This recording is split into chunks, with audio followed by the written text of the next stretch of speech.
bear with my accent. I'll do the best I can. It comes with a package. You'll see icons roll behind me at the end, just as a matter of housekeeping. You'll see some of the sources that I'm going to cite in the presentation. You'll also see a link that should have tweeted out about 20 minutes ago to kind of the narrative of this presentation. So with that, that's the housekeeping. Now to the presentation. We are a patient education company. It's my passion. It's what I do.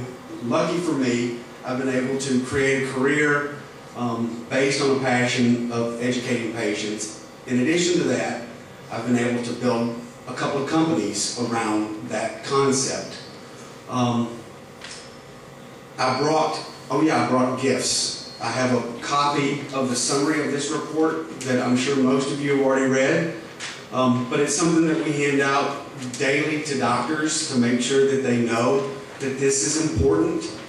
I think we can all acknowledge that studies over the past 30 years indicate that health literacy and the lack of adequate health literacy causes health problems in the country. It costs our government money, it costs us all money.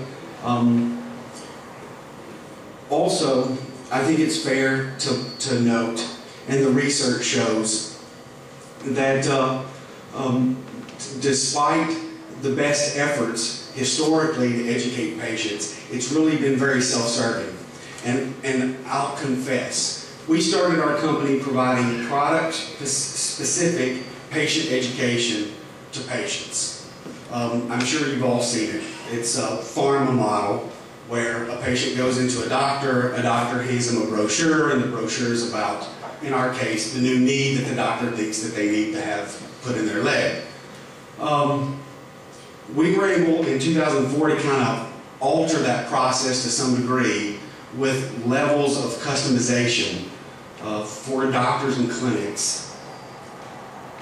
And it helps, but it doesn't really go the extra effort where we think the real requirements are.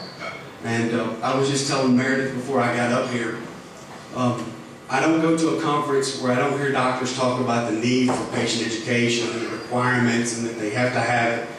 The reality is, it's getting doctors, clinics, and hospital systems to understand that they need to spend money on it.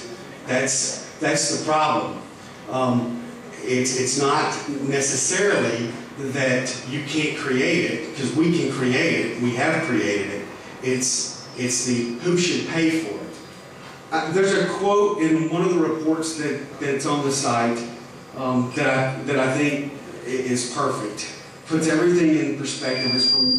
It's from Dr. Rima Rood.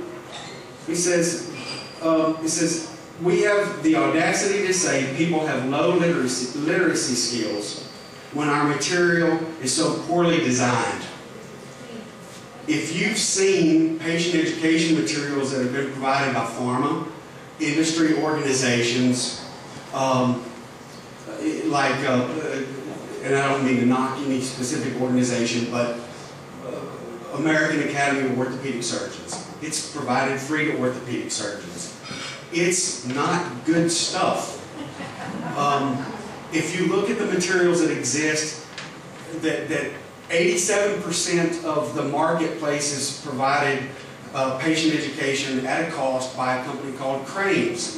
If you've ever seen Cranes patient education, it looks like Highlights magazine, or worse, it looks like what you got when you were in the 5th grade in your health class. It's not effective. It doesn't communicate effectively, and I think Dr. Rood hits it right on the head with the comment. So what we've done is build a business to allow technology to do the second component of Dr. Rood's recommendation, and that is that there's a desperate need of healthcare professionals to become actively involved in the development of materials and tools used to educate patients. Used to educate the patients in their market, their patient population. The fact of the matter is, a patient education booklet with a bunch of white folks in it doesn't necessarily cut it as relational in a different part of town.